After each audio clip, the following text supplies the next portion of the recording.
Жазуға деген ынта қалай пайда болды? Жазуға деген ынтаның өзі мектеп қабырғасынан басталатыны белгілі.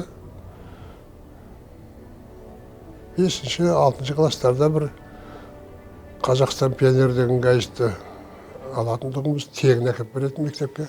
Сондағы өлеңдерді оқып, еліктейтін тұғымыз. Мен де осындай бір өлең жазсам екен деп. Шатпақтап бірден кені қағазға түсіретін тұғымыз. Ол сол шатпақ күйінше қалды, бірақ ұмтылыс пайда болатын. Соны кейін кітап оқулар, әдебиетпен айналысу. Әдебиет сабағын өте жақсы көрдім, мәселен өз басым. Жұрттың бар әдебиетті жақсы көреді ғой. Бірақ менікі мүмкін ерекше болған шығар. Соны кейін 7-8 класстан бастап романдар оқи бастадық. Біздің бақытымыз орай сол жылдары әлем әдебиетінің классиктері қазақша шығып жататын. Біз орысша түсінбейміз. Әсіресе мен сүйіп оқитын жазушым Александр Гончаров. Соның романдарын мектеп қабырғасында жүргенде оқып біткен болатын.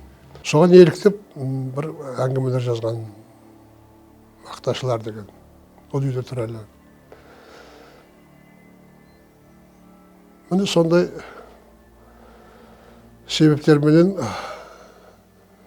ішіңде бір жасырын, өзің жасырын бір құпия сыр пайда болды. Жазсам ба деген. Бірақ ол қиял. Қайда ана шығармаларды оқып отырып, мүмкін емес бұлай жазу деген. Деп өзің тұйыққа тірелесің, қайтадан ұмтыласың, бір жығыласың, бір сүрілесің, бір тұрасың. Бірақ әйтеуір ұмтылыс пайда болды. Соны кейін мына Ленин час газетіне, Қазақстан пионеріне бір суреттемелер, тіпті өлеңдер, сонда жіберіп тұрдық. Хаттар келетін. Сол хаттың өзі, сіздің шығармаларыңыз, талпынысыңыз жақсы, бірақ әзірге бұл бізді қанағаттандырмай тұр. Жаза беріңіз, іздене беріңіз деген хат келеді. Сол Қазақстан пионері немесе Ленин жастың бланкісімен келген хаттың өзі бізге қуаныш болады. Ойбай, мына дулат Ленин жастан хат алыпты. Бірақ хаттың мазмұнымен шаруамыз жоқ. Бірақ мұғалімдер де мейлі жарамаса да келесі жолы жарайды. Жаза бер деп, маған да бір қанат бітіргендей сөздер айтатын. Сол мені 10 класты бітірдік. Сол кезде көптеген бір әңгімелер жаздық. Сүйіп оқитын жазушыларым мен ең алғашқы Гончаров болды. Мен соған қатты еліктедім. Сондай жазушы болсам деп армандадым. Одан кейін басқа жазушылар кетті ғой. Ұлы жазушы мен қарапайым жазушының айырмашылығы? Айырмашылығы жоқ.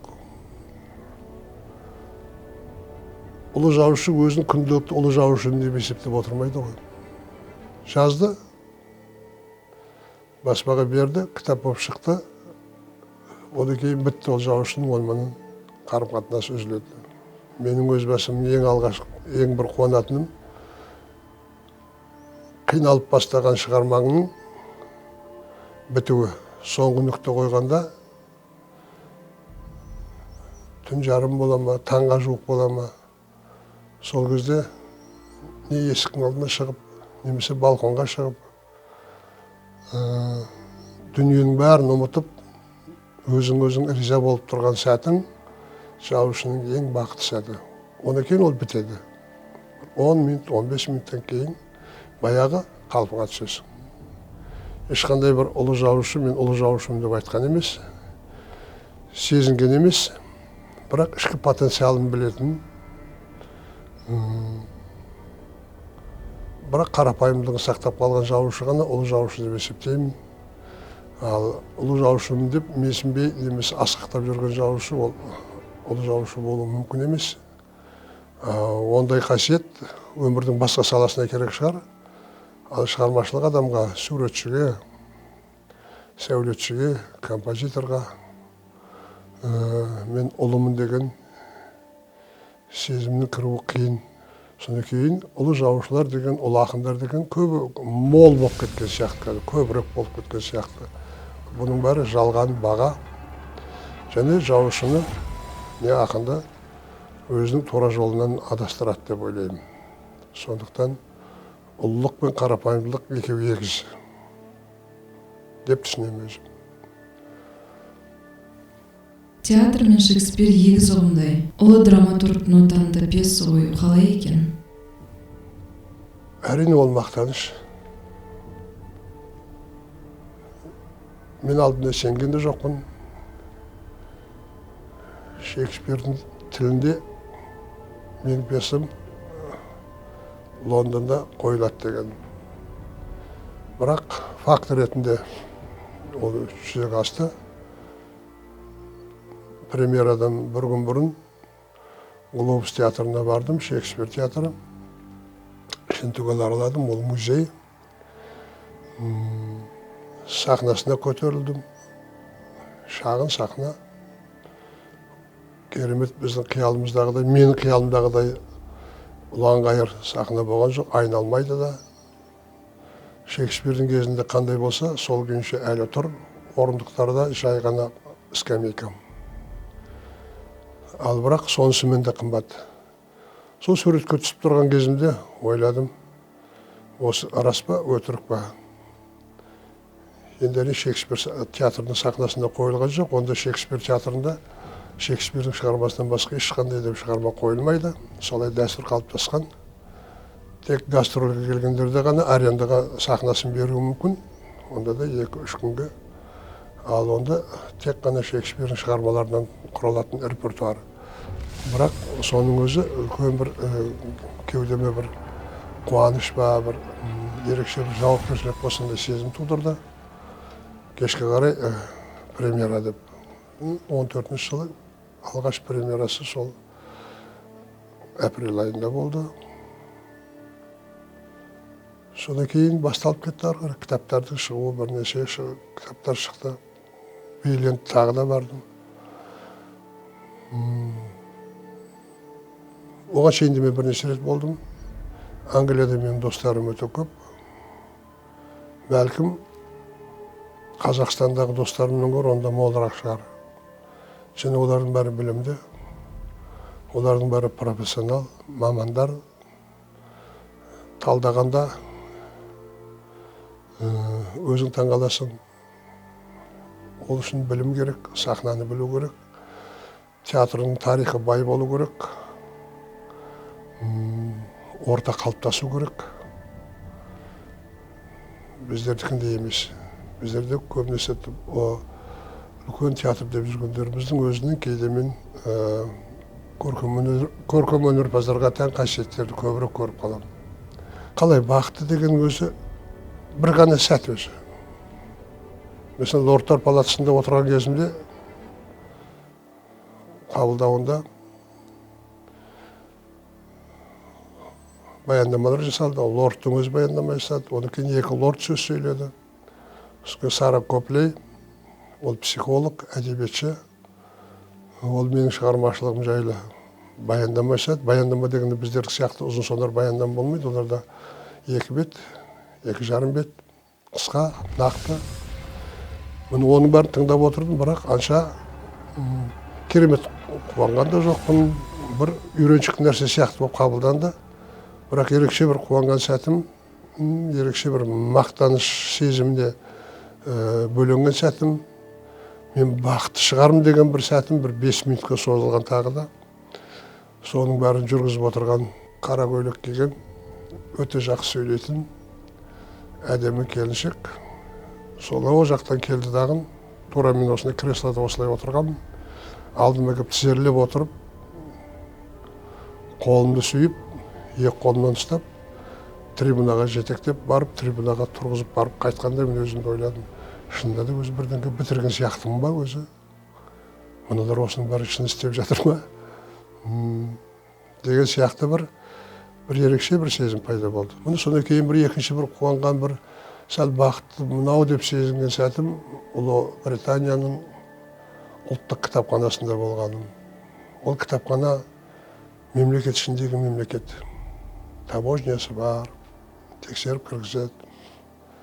Екінші ма, үшінші қабатына көтерді. Үлкен бір қабырғада монитор тұр екен. Соған апарды өздері, шақырды. Отырыңыз деді, отырдым. Бұлар не істейін деп отыр. Біз сіздің қазір кітабыңызды көрсетеміз деді. Компьютерлерді бастадағын, менің 3 кітабым, үшеуінде суретін, және қанша адам алып оқығанына шейін цифрлар, данныйлар тұр. Соңғы кітабым Аққожабек, енді ол мен барғанда ғана шыққан, бір ай бұрын. Олардың оның оқушысы сәл аздау екен, аналар қарағанда. Әсіресе біз соғыс көрген жоқпыз, повестін көп оқыпты. Это гимн против войны деген сияқты әртүрлі пікірлер тұр астында. Оларда кітапхана дегенде бәрі шайын ішіп отыр, столында отырып, компьютер алдарында біздер сияқты кітап алып оқып жатқан жоқ олар. Сол жаққа бараттағанда компьютерді тоққа жалғайды, содан кейін барып, қалаған кітабы заказ береді, сол компьютеріне түсіріп отырады. Соны оқиды, шайын ішіп отырады, тамағын ішіп отырады, студент бола ма, ғалым бола ма, бәрі өзімен өзі. Содан кейін қарасам, менің кітабым қазақ жазушыларының арасында бірінші кітап екен. Алғаш кезде қуандым. Япырай, мен бірінші болып Ұлыбританияның ұлы кітапханасында. Сол ой келді дағын, артынша өкініш пайда болды. Неге мен біріншімін? Құдай-ау, алдымда ағаларым қайда? Әуезов қайда?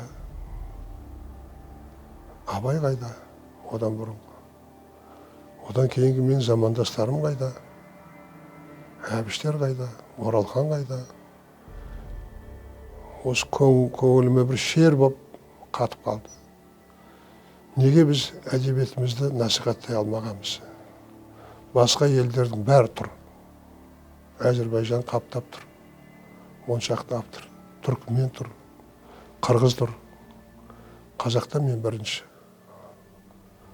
Ол қуанышты ма? Қуанышты. Бірақ қуанышынан гөрі өкініші басым. Неге біз даңғазам, мақтаншақ, мақтан сүйер елге айналдықтаған ісіміз аз. BBC-ден сөйлеудің кезінде қазақ редакциясынан басқаның бәрі бар. Неге қазақ редакциясы жоқ? Қырмен. Содан кейін қырғыз редакциясы арқылы шықтым. Олардың аудармасы өте жетілген. Бірден сөйлеп отырғанда синхрон аударылып, ағылшын тіліне беріліп отырады. Олар оның бәрін жүйеге қойып алған. Ал сол бүкіл шығыс бағытындағы BBC-дің басшысы өзбек жігіті. Сонда мен таң қалдым. Біз ешнәрсе істемеген екенбіз ғой, өзіміздің әдебиетіміз үшін, мәдениетіміз үшін. Бір әртісіміз Лондонға барып келсе, немесе Парижге барып ән айтып келсе, біз соны мәдениетіміздің жетістігі дейміз. Жетістік, бірақ ол рухани жаңғыру емес әлі. Оянатын кезіміз болды, жан-жағымызға қарайтын кезіміз болды. Жұрттар не істеп жатыр? Әдебиетін қалай танытып жатыр? Мәдениетін қалай насихаттап жатыр? Міне осыған көңілді көбірек бөлуіміз керек деп ойлаймын, әлде де болса. Лордтар палатасында қандай сұрақтар қойылды? Қойын кітапшаңыз бар ма деп біреу сұрады, бір пижон, ақ костюм киіп отырған, алдыңғы рядта отыр екен, алдыңғы қатарда. Сөйтсем, бұл кім екен десем, жазушы ма, ақын ба десем, жоқ. Лордтар палатасының жауапты хатшысының орынбасары дедім ба, үлкен жоғары мәртебелі чиновниктердің бірі. Сол сұраған. Жоқ, мен қойын кітапшасын ұстамаймын. Онда сіз қалай жазасыз? Мен бәрін басымда сақтауға тырысам. Қойын кітапшасы болатын болса, өмірдің фактілерін соған тізіп қоятын болсам, кейін сол тақырыпқа шығармай жазатын болсам, мен сол рамкадан шыға алмай қалуы мүмкін. Демек, менің шығармам көркем шығармадан гөрі деректі шығармаларға көбірек ұқсап кетуі мүмкін. Ал ұмытып қалсаңыз қайтесіз? Ұмытып қалсам мен өкінбеймін. Демек, ол детальдар, ол цифрлар, немесе ол характерлер, ол мінездер, ол уақиғалар демек ұмытылуға тиіс болғаны. Ал ұмытылуға тиіс емес оқиға, деталь, эпизод, мінез, олардың бәрі менің басымда сақталып қалады. Кез келген уақытта мен соны аламда жаза беремін. Содан кейін қай тілде жазасыз деген сұрақтар болды. Қай дінді ұстанасыз деген сұрақтар болды. Кейін қай тілде жазасыз дегенде мен айттым, мен енді әр ұлттың жазушы өз ұлттың тілінде жазу керек. Сонда ғана шығарма сапалы болады. Және жазушы қай тілде түс көреді, сол тілде жазған дұрыс дегенде отыра қалып жазып алып жатты оларда, осындайларда. Олар жақсы сөздерді құрып жібермейді, және ұялмайды. Біздің адамдардан айырмашылығы, олар бір жылт еткен жаңа сөз естісе, ұялмай қайтадан сұрап, мен бұны естіген жоқ едім деп, мұндай теңеуді, мұндай сөздің айналымдары, сөйлем айналымдарын естіген жоқ едім деп қымсынбай жаза береді. Біздердікі амбиция. Естімеген сөзін бірінші рет естіп отырса да, біздің адамдар маңқиып отыра береді. Ол таныс бұрыннан белгілі сияқты қалып. Бізде селт етіп, мынау елең етіп, мен бұндай естіген жоқ едім деп айтуға ауыз бармайды, оған намыстанады. Жалған намысшылдық. Енді олардың арасында көбірек болды ма, әсіресе соңғы барғанда көп жүрдім. Әсіресе пресс-конференцияда сұрақтар өте көп қойылды. Кітапқа байланысты, театрға байланысты. Өзің бір рухани жаңғырып қайтасың, рухани байып қайтасың. Кіргенде қандай едің, шыққанда содан бір мысқал болса да, ойың, салмағың, ой өрісің сәл бір елі, екі еліге болса да кеңейіп шығады.